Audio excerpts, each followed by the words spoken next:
आज हम बात करेंगे लॉ ऑफ अट्रैक्शन, अंश और अंशी, इन्फिनिटी और उसका पार्ट एंड पार्सल। जैसे कोई भी भौतिक वस्तु, हमेशा आप देखेंगे कि पृथ्वी के तत्वों से बना होता है। हवा आसमान का अंश है, आसमान अनंत है। कोई भी ज्ञान वेद से निकला है, वेद सोर्स ऑफ नॉलेज है। आग सूर्य से, आत्मा परमात्मा से। आज एक आध्यात्मिक लॉ ऑफ अट्रैक्शन मैं आपको बताने जा रहा हूं। सबसे पहले, कोई भी भौतिक वस्तु कहां से बनी है? पृथ्वी के तत्वों से बनी है। जो पृथ्वी के तत्व से बनी है वह हमेशा पृथ्वी का ही अंश है। पृथ्वी को अनंत हम मानते हैं और उस वस्तु को अंशी। तो हमेशा अंशी अपने अंश की ओर दौड़े आएगा। न्यूटन के नियम हो या मैग्नेटिक फील्ड हो या पिता पुत्र हो या माँ बेटा हो या लड़का लड़की हो, यह एक अंश से दूसरे अंश के, कभी भी एक लड़की या लड़का एक दूसरे के कंप्लीमेंट्री होते हैं।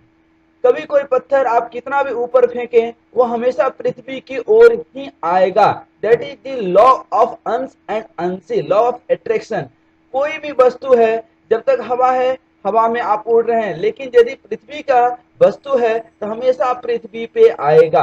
यह हजारों हजार साल पहले हमारे शास्त्रों में दिया जा चुका है। इसको कोई नया नियम नहीं है जो न्यूटन ने या किसी ने दिया, यह तो बहुत बाद में आया। हमारे वेद में हजारों हजार साल पहले इसकी व्याख्या है कि पृथ्वी से बनी कोई भी वस्तु हमेशा पृथ्वी की तरफ आकर्षित होगी।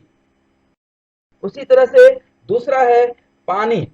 पानी का कहीं भी हर एक बूंद, वो कहीं भी किसी भी रूप में हो, वह समुद्र का अंश है। अर्थात समुद्र अनंत है, पानी का स्रोत है और पानी समुद्र से ही आता है और विभिन्न रूपों में पृथ्वी पर पाया जाता है। उसका स्वरूप बदलते रहता है और आखिर में वह उस बूंद की इच्छा होती है समुद्र में समा जाने की, इन्फिनिटी में चले जाने की।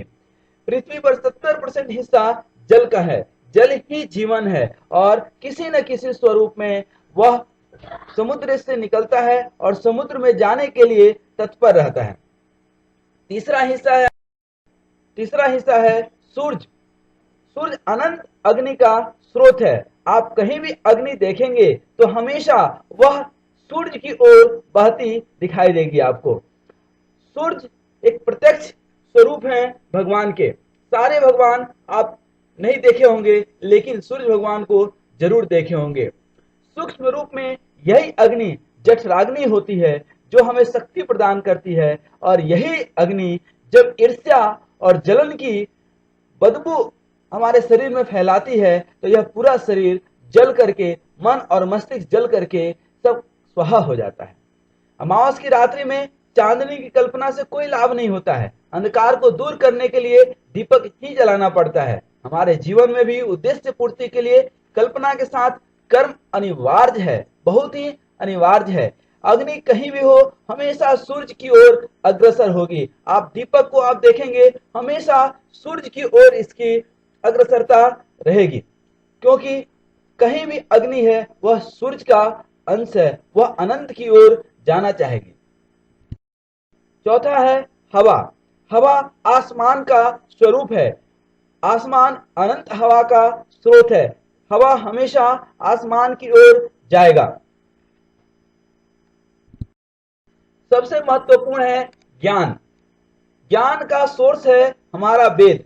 यह तो भारत का दुर्भाग्य है कि जिस ज्ञान विज्ञान से सारी दुनिया प्रज्वलित हुई, आगे बढ़ी, उसका स्रोत भारत ही है, लेकिन हम लोग उसका समुचित लाभ नहीं उठा पाए। आप दुनिया का ऐसा कोई ज्ञान नहीं है जो वेद में आपको नहीं मिले।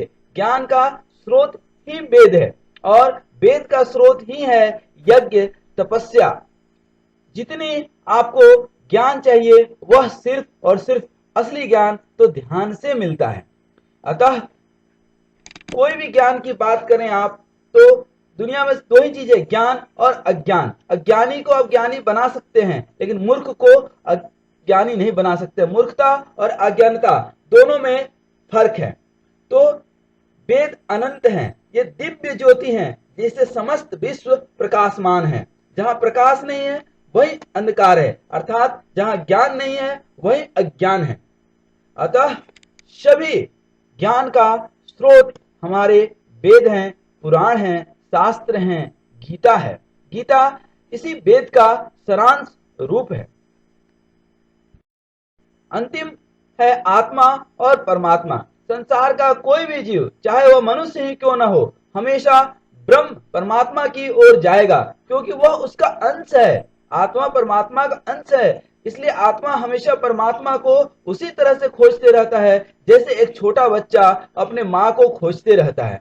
माँ को पाकर जितना छोटा बच्चा खुश होता है, उसी तरह से आत्मा भी हमारी खुश होती है परमात्मा को पाकर, क्योंकि आत्मा की स्वभाव है परमात्मा के पास जाना, परमात्मा से मिलन होने का ही उसको अनंत खोज पूरी होती है।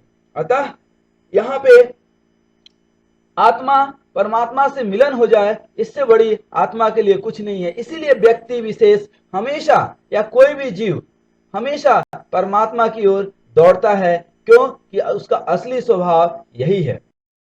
परमात्मा का एक नाम परम आनंद भी है, अर्थात हर जीव आनंद का अंश है, इसलिए हमेशा वह खुश रहना चाहता है। दुनिया में कोई भी जीव कभी दुखी नहीं रहना चाहता है। हर कर्म, हर काम वह सिर्फ इसीलिए कर रहा है कि उसको अंतिम में खुशी चाहिए। भूख लगी, भोजन कर रहा है, क्योंकि भोजन करने से उसे संतुष्टि मिलती है, सुख मिलता है, खुशी मिलती है। लेकिन यह परम सुख नहीं है, यह परम आनंद नहीं है। जिस तरह से व्यक्ति पैसा कमाता है और पैसा से कभी पेट नहीं भरता है, कितना भी कमा ले, वह अनंत कमाना चाहता है, उसी तरह से व्यक्ति विशेष अनंत खुशी चाहता है। और अनंत खुशी तो आपको सत्य में ही मिलेगा, प्यार में मिलेगा, प्रेम स्वरूप भगवान में ही मिलेगा। भगवान से जो प्यार होता है वही परमानेंट है। यह माया मोह तो हमेशा टेम्परोरी है, और वह परमात्मा एक कोई विषय वस्तु नहीं है, बल्कि वह तो एक अनुभूति है। वह आनंद का स्वरूप है। अटूट श्रद्धा, विश्वास व प्रेम में ही परमात्मा का वास है। हर का अंतिम लक्ष्य खुशी और आनंद है। भगवान चिति जल पावक गगन समीरा, पंच रचित अति अधम शरीरा। जितना आप प्रकृति के पास रहेंगे उतना ही आनंदित रहेंगे, उतना ही परिपूर्ण रहेंगे। जितना आप प्रकृति का आनंद उठाएंगे उतना ही स्वस्थ रहेंगे, प्रकृति के पास रहेंगे। आपका शुभ चिंतक मैं डॉक्टर जितेंद्र पांडे। आप सदा मुस्कुराते रहिए, प्रकृति के पास रहिए, प्रकृति का आनंद लीजिए और इन नियमों को समझ करके जीवन को खुशहाल बनाइए। धन्यवाद।